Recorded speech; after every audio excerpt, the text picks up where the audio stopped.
Hello friends.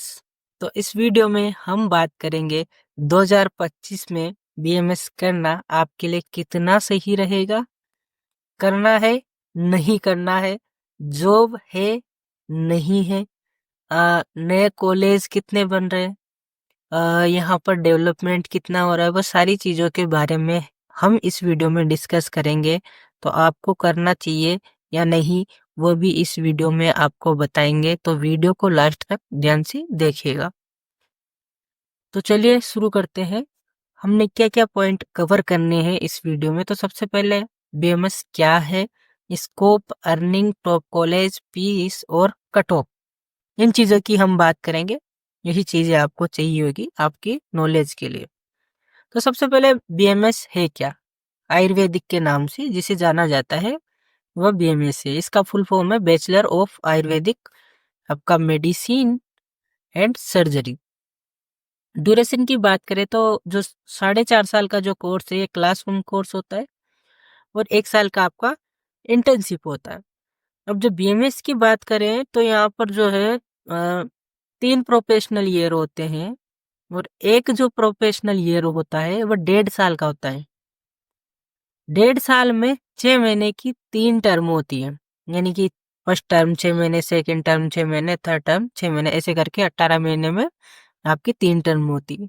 Counselling कहाँ से होती है? तो इसके बाद जो है आपकी वेबसाइट है, वहाँ पर 88CCC की वेबसाइट से इसकी काउंसलिंग होती है। नीट के थ्रू ही इसका एडमिशन होता है और कोई अदर जो है इसमें जाने का तरीका नहीं है अभी तक।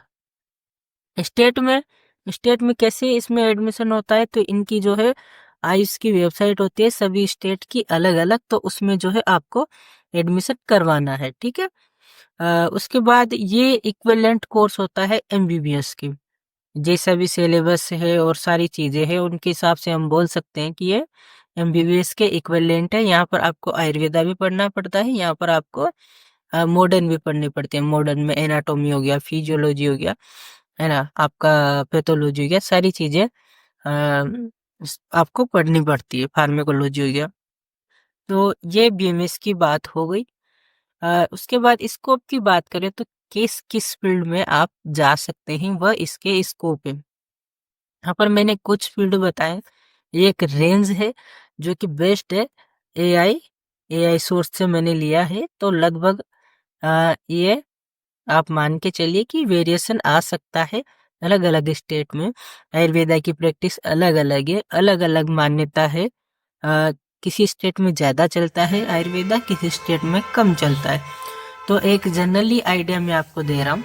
यहाँ पर जो क्लिनिकल प्रैक्टिस की बात करें, यानी कि स्कोप में पहले नंबर आपके पास आता है कि आपने जो है आपका बीएमएस कर लिया। एक चीज़ और मैं आपको बता दूं कि जैसे ही आपकी इंटर्नशिप होती है तो आपको नेक्स्ट एग्ज़ाम देना पड़ेगा आपकी डिग्री लेने के लिए, और ये सभी कोर्स में लागू है, ये एमबीबीएस में भी लागू है, बीडीएस में भी लागू है। तो आपको इस चीज़ का ध्यान रखना है। नेक्स्ट यहाँ पर हमने ये देखना है कि क्लिनिकल प्रैक्टिस आप कर सकते हैं जैसे आपने बीएमएस की। अब डिपेंड करता है, अगर आप खुद के क्लिनिक पे करते हैं काम, कितने पेशेंट आते हैं, पेशेंट फ्लो पे निर्भर करता है कि आप कितना अर्निंग करोगे। जनरली जो अर्निंग होती है वह 30,000 आप स्टार्टिंग से कमा सकते हो खुद के क्लिनिक पर भी, है ना, और 80,000 तक। कुछ डॉक्टर हैं जो ज़्यादा भी कमाते हैं, तो पेशेंट फ्लो के ऊपर डिपेंड करता है। आप आयुर्वेदिक हॉस्पिटल में काम कर सकते हैं, खुद का क्लिनिक कर सकते हैं। गवर्नमेंट जॉब में आपका आयुर्वेदिक मेडिकल ऑफिसर हो गया, जिसे आप एएमओ भी बोलते हैं, रिसर्च ऑफिसर हो गया, या फिर जो है आर्मी में भी अभी इसका आया है, रेलवे में अभी तक इनका कंफर्म नहीं बोल सकते, है ना, पर आ जाएगा इन फ्यूचर। यहाँ का सैलरी की बात करें तो 50 से 1 लाख का आपको बताया, बेस्ड ऑन एक्सपीरियंस, ठीक है। रिसर्च एंड डेवलपमेंट में जा सकते हैं आप, फार्मा में जा सकते हैं, और जो भी आयुर्वेदा की रिसर्च है सेंटर है उनमें भी आप प्रैक्टिस कर सकते हैं। इसके लिए आपको पीएचडी करनी पड़ती है, डायरेक्ट आप बीएमएस से नहीं जा सकते। आप जैसे बीएमएस कर लिया आपने, तो उसके बाद आप क्या क्या कर सकते हैं, डिप्लोमा कोर्सेज होते हैं वह आप कर सकते हैं, ठीक है, डिप्लोमा कोर्सेज। उसके बाद आप पीजी में कर सकते हैं, पीजी में एमडी है, एमएस है, ठीक है। उसके बाद आप पीएचडी कर सकते हैं, जैसे आप ये कोर्स खत्म करते हैं तो, है ना। तो ये हो गया आपकी हायर एजुकेशन के बारे में। ये यहाँ पर 4th नंबर पर लिखा है हायर एजुकेशन। एमडीएमएस हो गया, एमबीए हो गया हेल्थ केयर में, ये आप कर सकते हैं। आपका इसका सैलरी रहता है 60,000 से 2 लाख, बेस्ड ऑन स्पेशलाइजेशन। उसके बाद आप देखो, सॉरी, आप उनमें काम कर सकते हैं। जो भी आयुर्वेदिक कंपनियां हैं जो प्रोडक्ट बनाती है आयुर्वेदा के, मेडिसिन बनाती है, वहाँ पर आपको एक अच्छा खासा पैकेज मिल जाता है कंपनी में, जैसे हिमालय हो गया, पतंजलि हो गया, इन सब में, ठीक है। उसके बाद आप टीचिंग में जा सकते हैं, आप लेक्चरर बन सकते हैं, जैसा कि मैंने आपको बताया पीएचडी हो गया आपका। उसके बाद आप पीजी करके भी किसी कॉलेज में पढ़ा सकते हैं। तो वहाँ पर भी आपको, अगर आप प्राइवेट कर रहे हैं तो आपको 40,000 से 60,000 मान के चलो, बेस्ड ऑन एक्सपीरियंस। आपको ज़्यादा भी मिल सकता है, और अगर आप गवर्नमेंट है तो आप जो है अच्छा खासा पैसा कमा सकते हैं गवर्नमेंट में, ठीक है। उसके बाद योगा एंड वेलनेस, बीएमएस करने के बाद बीएमएस में एक सब्जेक्ट होता है स्वस्थ व्रत करके, है ना। तो उसके अंडर जो है उस कोर्स में, पंचकर्मा में, आप आगे डिप्लोमा करके आप योगा से वेलनेस सेंटर खोल सकते हैं, और वहाँ पर योगा एंड वेलनेस कंसल्टेंट बन सकते हैं। उसके बाद अब्रॉड में, तो अब्रॉड में कुछ 18 से 20 कंट्रीज हैं जहाँ पर आयुर्वेदा प्रैक्टिस होता है। बहुत बड़े लेवल पे नहीं, एक छोटे लेवल पे आयुर्वेदा वहाँ पर प्रैक्टिस होता है। तो आप अदर कंट्री में भी जा ही सकते हैं। टॉप कॉलेज कौन कौन से हैं, तो एनसीआईएसएम ने 2025 में, सॉरी 2024, और ये 25 में जाएगा क्योंकि 25 के लिए ये लिस्ट बनी है।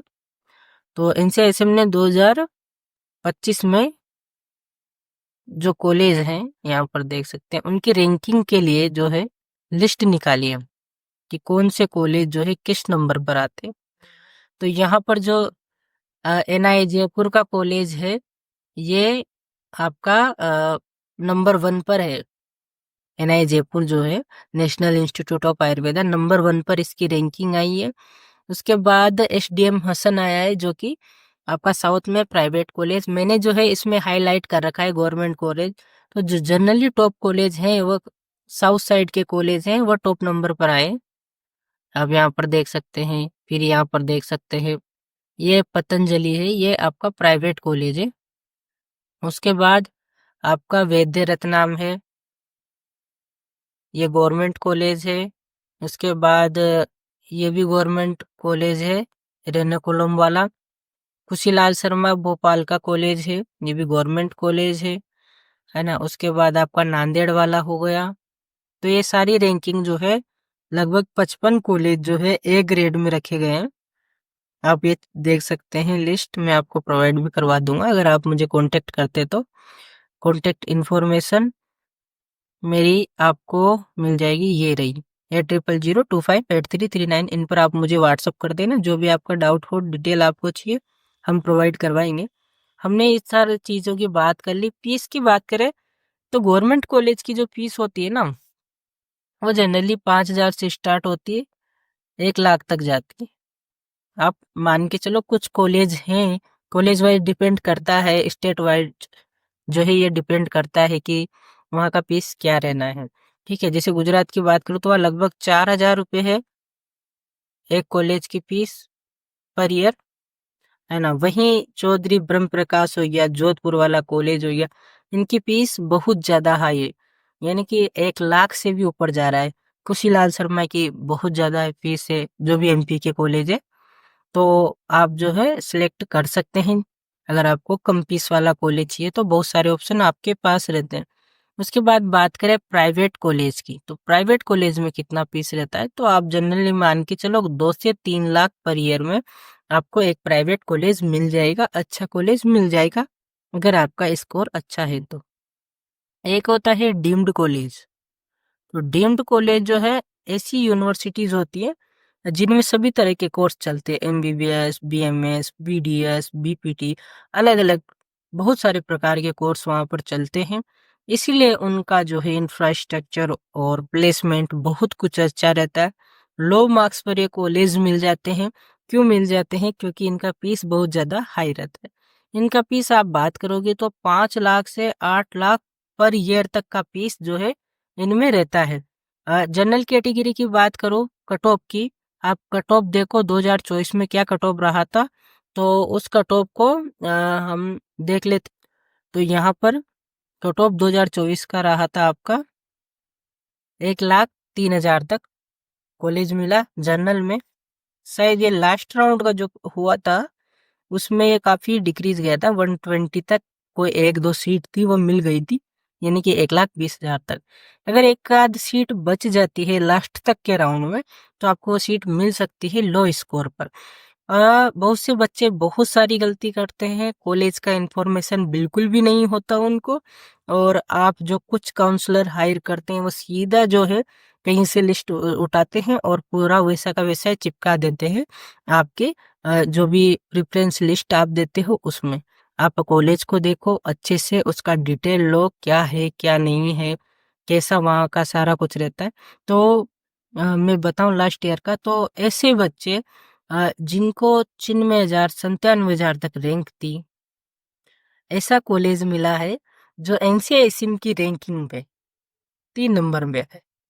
3 नंबर पे वो कॉलेज आया है, जबकि उनकी जो रैंक थी वो लास्ट रैंक थी, है ना, राउंड 3 में। तो ये आप डिपेंड करता है आपका एक्सपीरियंस कितना है। अगर आपसे नहीं हो पा रहा है तो आप हमें कांटेक्ट करिए, हम आपको गाइड करेंगे। यहाँ पर आप कट ऑफ देख सकते हैं ओबीसी का 1,05,431, 1,10,000 ईडब्ल्यूएस के लिए, 2,70,000 के आसपास एससी का, और 3,31,717 एसटी कैटेगरी का। इस प्रकार से आपका कट ऑफ रहा है ना। ये मैंने प्राइवेट के लिए मार्क्स लिखे, बाकी ये मेरा कॉन्टेक्ट इन्फॉर्मेशन है। आपको कोई भी गाइडेंस चाहिए, बीएमएस से रिलेटेड कोई भी डिटेल चाहिए, कोई भी आपका डाउट है तो आप हमें बेझिझक कांटेक्ट कर सकते हैं। थैंक यू, मिलते हैं नेक्स्ट वीडियो में।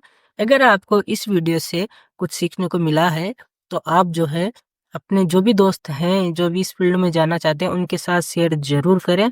Thank you.